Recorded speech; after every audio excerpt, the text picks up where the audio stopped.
দক্ষিণ ককেশাসের ভূরাজনীতি একেবারে 180 ডিগ্রি ঘুরে যেতে চলেছে। আর্মেনিয়া তার বহু বছরের পুরনো মিত্র রাশিয়া ছেড়ে পশ্চিম ইউরোপ ও আমেরিকামুখী হচ্ছে। তবে একই সঙ্গে আরেকটি মোড় পরিবর্তনকারী ঘটনাও ঘটে চলেছে। আর্মেনিয়া তার চিরশত্রু তুরস্কের সাথে শত বছরের বৈরিতা ভুলে উষ্ণ সম্পর্ক গড়ার পথে হাঁটছে। বস্তুত তুরস্ক আর্মেনিয়া বৈরিতার পেছনে ভৌগোলিক কারণ এবং এক সুদীর্ঘ রাজনৈতিক ইতিহাস আছে। আর্মেনিয়া দক্ষিণ ককেশাস অঞ্চলের একটি স্থলবেষ্টিত রাষ্ট্র। এর পশ্চিমে তুরস্ক, উত্তরে জর্জিয়া, পূর্বে আজারবাইজান এবং দক্ষিণে ইরান ও আজারবাইজানের বিচ্ছিন্ন ভূখণ্ড নাকচিভান অবস্থিত। আর্মেনিয়ার আয়তন মাত্র 29,700 বর্গ কিলোমিটার, আর লোকসংখ্যাও মাত্র 30 লাখের কাছাকাছি। আর্মেনিয়ার এই জনগোষ্ঠীর প্রায় সবাই সমজাতীয় গোত্রের জাতিগত আর্মেনীয়। ধর্মীয় বিশ্বাসের ক্ষেত্রেও এই মিল স্পষ্ট। আর্মেনিয়ার জনসংখ্যার প্রায় 95%ই ওরিয়েন্টাল অর্থোডক্স ধারার খ্রিস্টান। এদের ধর্মীয় রীতিনীতি পশ্চিম ইউরোপ ও আমেরিকার ক্যাথলিক কিংবা প্রোটেস্ট্যান্ট খ্রিস্টানদের মতো নয়। আবার রাশিয়া কিংবা গ্রিসের ইস্টার্ন অর্থোডক্স খ্রিস্টানদের সঙ্গেও মিল নেই। বরং সিরিয়া, লেবানন, মিশর ও ইথিওপিয়ার প্রাচীন ওরিয়েন্টাল অর্থোডক্স খ্রিস্টান সম্প্রদায়গুলোর সঙ্গে এদের ঐতিহাসিক ও ধর্মতাত্ত্বিক মিল রয়েছে। ককেশাসের বিস্তীর্ণ অঞ্চলে 642 খ্রিস্টাব্দ থেকে 1828 খ্রিস্টাব্দ পর্যন্ত প্রায় 1200 বছর মুসলিম শাসনকাল বজায় ছিল। এই সুদীর্ঘ সময়কাল জুড়ে আর্মেনিয়াতেও মুসলিম শাসকরা রাষ্ট্র ক্ষমতায় ছিলেন। তবে তা নির্ভর করত তৎকালীন সময়ে সমগ্র ককেশাস অঞ্চলে কখন কোন মুসলিম খেলাফত বা সালতানাত ক্ষমতায় অধিষ্ঠিত রয়েছে তার ওপর। ককেশাসে যখন যে মুসলিম সাম্রাজ্যের আধিপত্য থাকত, তারাই আর্মেনিয়াতে স্থানীয় প্রশাসক বা গভর্নর নিয়োগ দিত। একইভাবে যে দুইবার ককেশাস অঞ্চল থেকে মুসলিম শাসন সাময়িকভাবে হাতছাড়া হয়েছিল, তখন আর্মেনিয়াতেও সেই অনুযায়ী ক্ষমতার পালাবদল ঘটে। সুতরাং সেই 1200 বছরের সুদীর্ঘ সময়কালে সমগ্র ককেশাসের মুসলিম রাজনৈতিক পটভূমি থেকে আর্মেনিয়া বিচ্ছিন্ন বা স্বতন্ত্র কোনো রাষ্ট্র ছিল না। তবে প্রাক ইসলামী যুগে তথা প্রাচীন যুগে 301 খ্রিস্টাব্দে আর্মেনিয়াতে বিশ্বে সর্বপ্রথম রাষ্ট্রধর্ম হিসাবে খ্রিস্ট ধর্মর প্রবর্তন করা হয়েছিল। এই ঐতিহাসিক কারণে আর্মেনিয়াকে বিশ্বের প্রথম খ্রিস্টান রাষ্ট্র বলা হয়। তবে সে সময় তৎকালীন বিশ্বের দুই সুপার পাওয়ার রোমান এবং পারস্যের সাসানীয়দের মধ্যে সাম্রাজ্য বিস্তার নিয়ে সুদীর্ঘকালের লড়াই চলছিল। এই লড়াই আর্মেনিয়ার সীমান্তেও আছড়ে পড়ে। অতঃপর 387 খ্রিস্টাব্দে আর্মেনিয়া পূর্ব ও পশ্চিমে বিভক্ত হয়ে পড়ে। পূর্ব আর্মেনিয়ার নিয়ন্ত্রণ পায় সাসানীয় সাম্রাজ্য এবং পশ্চিম আর্মেনিয়ার নিয়ন্ত্রণ চলে যায় রোমান সাম্রাজ্যের হাতে। উল্লেখ্য যে রোমান সাম্রাজ্যের এই অংশটি পরবর্তীতে বাইজেন্টাইন বা পূর্ব রোমান সাম্রাজ্য নামে ইতিহাসে পরিচিতি লাভ করে। এই বাইজেন্টাইন সাম্রাজ্যের শাসকরা ছিলেন খ্রিস্টান ধর্মের অনুসারী, আর পারস্যের সাসানীয় শাসকরা ছিলেন অগ্নি উপাসনাকারী। পরবর্তীতে 7ম শতাব্দীতে আর্মেনিয়া মুসলিম শাসনের অধীনে আসার পর সুদীর্ঘকাল এটি একত্রিতভাবে একক অঞ্চল হিসাবে শাসিত হয়। এভাবে প্রায় 1000 বছর পর 1600 ও 1700 শতাব্দী জুড়ে ককেশাস অঞ্চলের নিয়ন্ত্রণ নিয়ে তুর্কি, অটোম্যান এবং পারস্যের সাফাভিদ সাম্রাজ্যের মধ্যকার যুদ্ধ চলাকালে আর্মেনিয়া আবার দুই ভাগে বিভক্ত হয়। 1639 সালে স্বাক্ষরিত ঐতিহাসিক জুহাবের চুক্তি অনুযায়ী এই বিভক্তি ঘটে। সে সময় দেশটির পশ্চিম অংশের নিয়ন্ত্রণ পায় তুর্কি অটোমান সাম্রাজ্য এবং পূর্ব অংশের নিয়ন্ত্রণ থেকে যায় পারস্যের সাফাভিদ সাম্রাজ্যের হাতে। অর্থাৎ যে দুইবার আর্মেনিয়া বিভক্ত হয়, সে দুবারই পূর্ব আর্মেনিয়া পারস্যের নিয়ন্ত্রণে থাকে। আর এই পূর্ব আর্মেনিয়া অঞ্চলটিই পরবর্তীতে 1828 সালে রুশ সাম্রাজ্যের অধীনে চলে যায়। বস্তুত ককেশাস অঞ্চলের নিয়ন্ত্রণ নিয়ে 1600 ও 1700 শতাব্দী জুড়ে তৎকালীন বিশ্বের দুই মুসলিম পরাশক্তি তুর্কি অটোম্যান এবং পারস্যের সাফাভিদ সাম্রাজ্যের মধ্যে প্রায় 200 বছরের দীর্ঘস্থায়ী সংঘাতের ফলে উভয় পক্ষকে ভেতর থেকে তা দুর্বল করে তোলে। তাদের এই শক্তি ক্ষয় পরবর্তীকালে ককেশাস অঞ্চলে রুশ সাম্রাজ্যের বিস্তারের পথ সুগম করে দেয়।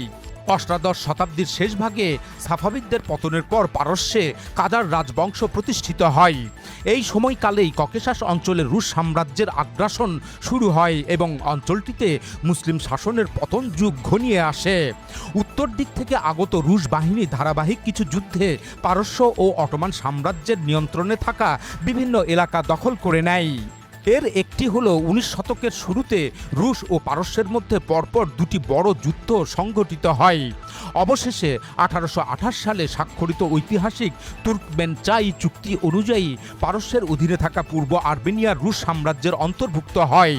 পরবর্তীতে 1864 সালের মধ্যে রুশ বাহিনী সমগ্র ককেশাস অঞ্চলে তাদের চূড়ান্ত বিজয় নিশ্চিত করে। এর মাধ্যমে ককেশাস অঞ্চলে সপ্তম শতকে খলিফা হজরত ওমর রাদিয়াল্লাহু আনহু এর সময়কাল থেকে শুরু হওয়া সুদীর্ঘ প্রায় 1200 বছরের মুসলিম শাসনের অবসান ঘটে। আর এর ফলে আর্মেনিয়া, আজারবাইজান ও জর্জিয়ার পাশাপাশি বর্তমান রাশিয়ার দক্ষিণ অংশের মুসলিম অধ্যুষিত প্রজাতন্ত্রগুলো যেমন দাগেস্তান, চেচনিয়া, ইঙ্গুশেতিয়া, কাবার্দিনো বালকারিয়া, কারাচাই চেকোরসিয়া এবং আদিগেয়া চূড়ান্তভাবে রুশ সাম্রাজ্যের অধীনে চলে যায়। এভাবে ককেশাস অঞ্চলে মুসলিম শাসন চূড়ান্তভাবে পতনের প্রায় 50 বছর পর 1914 থেকে 1918 সাল পর্যন্ত প্রথম বিশ্বযুদ্ধ সংগঠিত হয়। আর এই যুদ্ধের মাঝেই 1917 সালে রাশিয়ায় ঐতিহাসিক বলশেভিক বিপ্লব ঘটে। এই দুই যুগান্তকারী ঘটনার ফলশ্রুতিতে জার শাসিত রুশ সাম্রাজ্যের পতন ঘটে এবং পরবর্তীতে সোভিয়েত ইউনিয়ন প্রতিষ্ঠিত হয়। এর ফলে আর্মেনিয়া, আজারবাইজান ও জর্জিয়া সহ সমগ্র ককেশাস অঞ্চল সোভিয়েত ইউনিয়নের অন্তর্ভুক্ত হয়ে পড়ে। অবশ্য এর আগে প্রথম বিশ্বযুদ্ধ ও রুশ বিপ্লবের রাজনৈতিক অস্থিরতার সুযোগে এই অঞ্চলের দেশগুলো স্বাধীনতা লাভের চেষ্টা করেছিল। এরই ধারাবাহিকতায় 1918 সালে আর্মেনিয়া ও আজারবাইজান পৃথকভাবে নিজেদের স্বাধীনতা ঘোষণা করে। কিন্তু তাদের এই স্বাধীনতা দীর্ঘস্থায়ী হয়নি। 1920 সালে সোভিয়েত রেড আর্মি আর্মেনিয়া ও আজারবাইজানে প্রবেশ করে অঞ্চল দুটি দখল করে নেয় এবং এগুলোকে সোভিয়েত ইউনিয়নের অঙ্গরাজ্যে পরিণত করে। অবশেষে 1991 সালে সোভিয়েত ইউনিয়নের আনুষ্ঠানিক পতনের পর আর্মেনিয়া, আজারবাইজান ও জর্জিয়া পূর্ণ স্বাধীনতা লাভ করে। এই স্বাধীন রাষ্ট্রগুলোর মধ্যে আজারবাইজান একমাত্র মুসলিম সংখ্যাগরিষ্ঠ রাষ্ট্র হিসাবে আত্মপ্রকাশ করলেও ককেশাসের উত্তর অংশে সোভিয়েত ইউনিয়নের অন্যান্য মুসলিম অধ্যুষিত অঞ্চলগুলো স্বাধীনতা লাভ করতে পারেনি। রাজনৈতিক কারণে তারা আজ পর্যন্ত রুশ ফেডারেশনের অধীনস্থ প্রজাতন্ত্র হিসাবেই রয়ে গেছে, তবে তাদেরকে সীমিত স্বায়ত্তশাসন দেওয়া হয়েছে। ওদিকে 1639 সালে অটোমান ও পারস্যের সাফাভিদ সাম্রাজ্যের মধ্যকার চুক্তি অনুযায়ী আর্মেনিয়ার যে পশ্চিম অঞ্চল তুর্কি অটোমানদের অধীনে চলে গিয়েছিল সেই অংশটি আর কখনোই স্বাধীন হতে পারেনি। পরবর্তীতে তা আধুনিক তুরস্কের স্থায়ী অংশ হিসাবেই থেকে যায়। যদিও প্রথম বিশ্বযুদ্ধে অটোমান সাম্রাজ্যের পরাজয়ের পর 1918 সালে পশ্চিম আর্মেনিয়ার কিছু অংশ পূর্ব আর্মেনিয়ার সঙ্গে একত্রিত হয়ে স্বাধীন রাষ্ট্র গঠনের চেষ্টা করেছিল, কিন্তু সেই প্রচেষ্টা ব্যর্থ হয়ে যায়। 1920 সালের তুর্কি আর্মেনীয় যুদ্ধে কামাল আতাতুর্কের নেতৃত্বাধীন তুর্কি বাহিনীর কাছে আর্মেনীয় বাহিনী শোচনীয়ভাবে পরাজিত হয়। পরবর্তীতে 1923 সালের ঐতিহাসিক লুজান চুক্তির মাধ্যমে আধুনিক তুরস্ক প্রজাতন্ত্র প্রতিষ্ঠিত হলে পশ্চিম আর্মেনীয় অঞ্চলগুলোর ওপর তুরস্কের পূর্ণ নিয়ন্ত্রণ আন্তর্জাতিক স্বীকৃতি পায়। বর্তমানে এই অঞ্চলটি আন্তর্জাতিক আইন অনুযায়ী তুরস্কের সার্বভৌম ভূখণ্ডের অবিচ্ছেদ্য অংশ।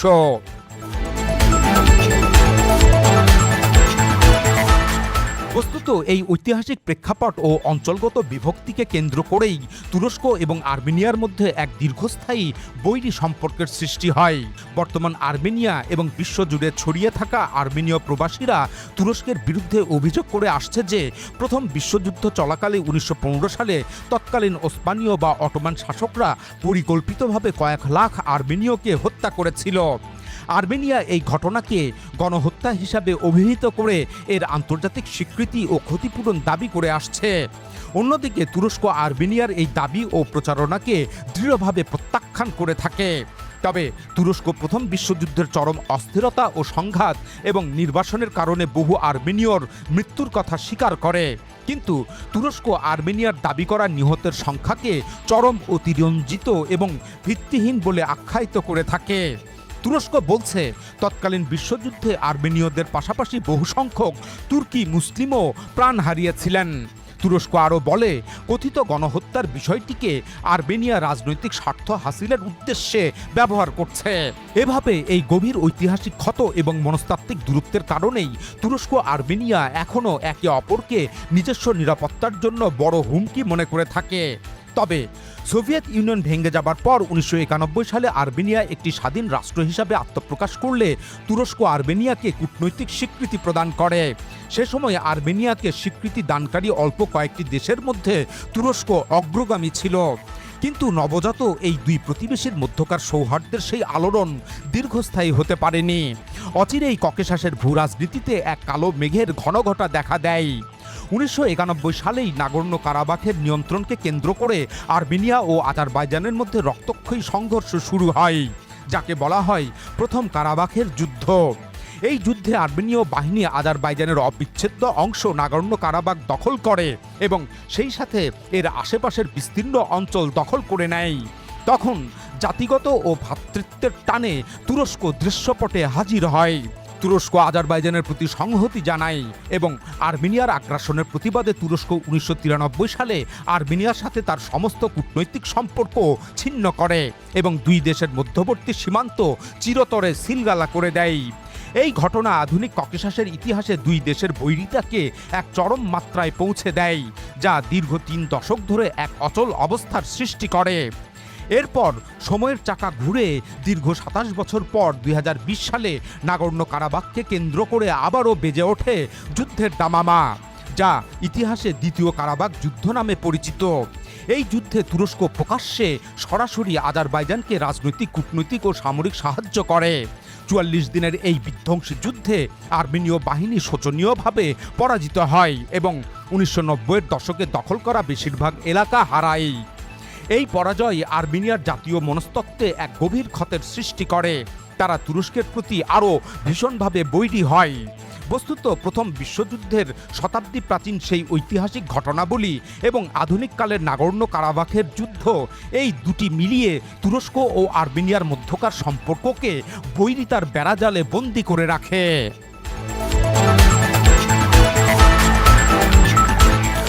তবে দীর্ঘ 3 দশকের হিমশীতল বৈরিতা ভেঙে সম্প্রতি তুরস্ক ও আর্মেনিয়ার সম্পর্কে এক নতুন আশার আলো দেখা দিয়েছে।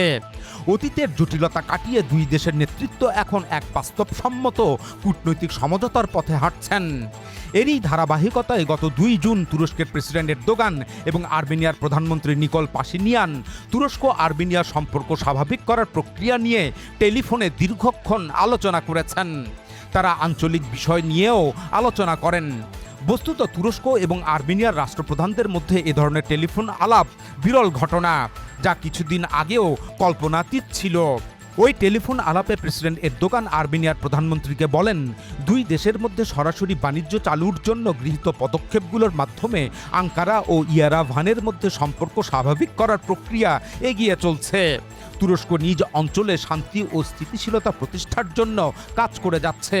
এ লক্ষ্য অর্জনের উদ্দেশ্যে নেওয়া যে কোনো পদক্ষেপকে তুরস্ক সবসময় সমর্থন করবে। এ সময় প্রধানমন্ত্রী পাশিনিয়ান সদ্য অনুষ্ঠিত ঈদুল আজহা উপলক্ষে এরদোগানকে শুভেচ্ছা জানান। উল্লেখ্য যে তুরস্ক ও আর্মেনিয়ার মধ্যে সম্পর্ক স্বাভাবিক করার এই প্রক্রিয়া শুরু হয় 2020 সালের নাগোর্নো কারাবাখ যুদ্ধের পর থেকে। 2022 সালে আনুষ্ঠানিকভাবে এর যাত্রা শুরু হয়।